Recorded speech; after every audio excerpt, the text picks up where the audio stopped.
So today we are going to talk about the Lumix GH5. I hope you enjoy the intro. It is a staple of the videography community. I'm pretty sure most people have had this camera. It is a timeless piece of gear, equipment. I don't know how you want to describe your cameras, but this is genuinely an exceptional camera. It is a camera that was believed made in 2017, so it is old, but I will say that the features it has are great.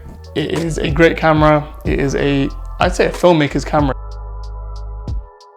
You know what? I like to start with the negatives first, so I can leave you something good. So let's start with the negatives. The main negative is probably the autofocus. As a filmmaker, you're probably pulling focus manually if you're doing anything paid, but sometimes if you're in a one-man band kind of situation, or you're filming yourself like I would be doing right now, using a camera like this isn't super ideal unless you have a remote shutter, so you can adjust the autofocus that way. The autofocus just isn't that great on a camera like this. It is quite old, so that's probably the reason why. Semi-usable if you're using a native lens, because of course the lens matters. I've basically used pretty much any lens you can think of. I've used native lenses, I've used non-native lenses, so that's like the speed booster, the Sigma root. The only other negative I'd have for this camera is the low light performance. As you can tell, it's a micro four thirds sensor, which is one of the smallest sensors you can get. So there's obviously full frame, there's like APS-C, and then you've got, you know, this camera, which is the micro four thirds. You have to do a little bit of maths, but what happens is for a full frame equivalent, you would need to multiply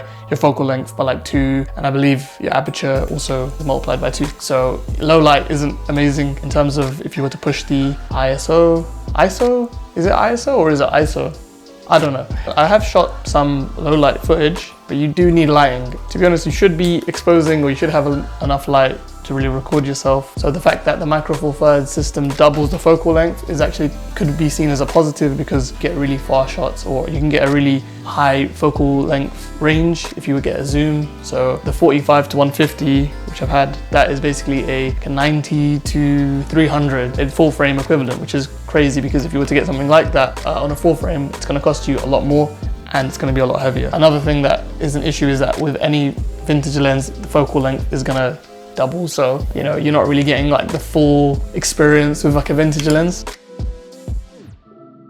But let's go with the actual positives with this camera. The pros of the fact that it's micro four thirds though is that it's cheaper, it's lighter, it's got 4K 60, no crop, which is pretty good. As you can see, I've used this camera quite a bit. You know, you can see from these bits here, it's definitely a used camera, but it's durable, it's rugged, it's weather resistant. I've taken it into really bad conditions. I've taken it in heavy rain, I've taken it in scorching heat. It's never overheated on me. It's always been reliable. It's got open gate. The way I can record like I'm doing right now, that's such a cool feature to have for a camera that's so old. It's helpful for doing client work if you want to crop it vertically or horizontally. Good feature to have. I'm surprised I had it on it. I didn't even realize till, you know, a few years back, to be honest. Another positive is that there is no video recording limits. It's got a variable frame rate mode, so you can slow down your footage from your camera. I would say the color science on Panasonic is amongst the best. It might actually be the best. One thing that is a con that I forgot to mention is that you kind of have to pay for Vlog on this camera. If you do have Vlog on it, or you buy it used, and a lot of them do have Vlog with 422, the colors that you can get from a camera like this is ridiculous. The value you can get from this camera is crazy. Another really good aspect of the GH5 is the stabilization. It has unreal stabilization. Paired with like the 12 to 35, which already has added stabilization, you're basically getting more or less a gimbal in your hands.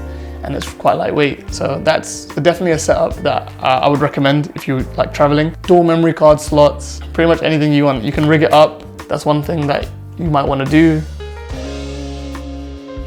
You can probably pick one up for maybe £400 or £500 with maybe even Vlog. For the camera alone, that's crazy, you know. For £500 you can get basically a professional level camera. Because I know people who still use the GH5 to do client work, and people who have used it in the last few years. Just because newer cameras have come out doesn't make this redundant. It's still amazing and it's still good. Yeah, it's just a really good entry-level camera now at this point, especially with the price point it's at now. If you're really trying to get into videography, filmmaking, or you're just recording anything really, I think a camera like this is something I could definitely recommend. Pair it with a bunch of lenses that are quite affordable too. This is a camera that if you want to, record anything you want, which, I've recorded so much stuff on this. I've recorded music videos on this, I've recorded weddings on this, I've recorded events, I've recorded so many different things, travel videos. This camera can basically do everything. And it can even take some pictures if you really want to push it. I would say it's not amazing for pictures, but it can get the job done. I have got some stuff with it. You can definitely go the speed booster route, a lot heavier though. Bear in mind, I have reviewed the X-T3 if you want to watch that video.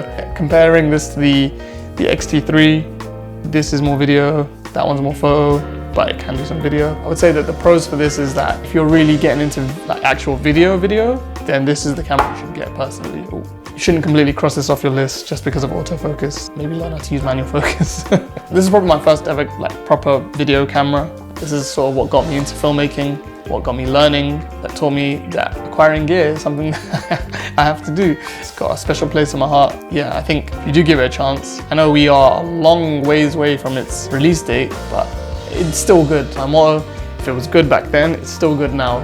Just because we have, more cameras that have better autofocus performance, maybe better low light performance, doesn't mean that this is bad. You can still get the same images that people were able to get back then. And I'm telling you, you can get some incredible images from this. If you can get it back then there's no reason why you can't get it now with the same camera, same lenses. It's just, we always want the newer thing. So the only reason you might not want this is if you're recording yourself a lot and that's like the main thing you do, then the autofocus performance isn't amazing. I would say it's like one of the best cameras you can probably get. It's like the gateway camera for most people, I'd say. So just think about that, give it a try. Let me know if you have ever used this camera before. I hope you enjoyed this video.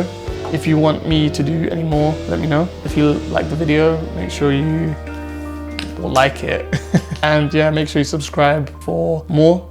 But I will catch you in a bit.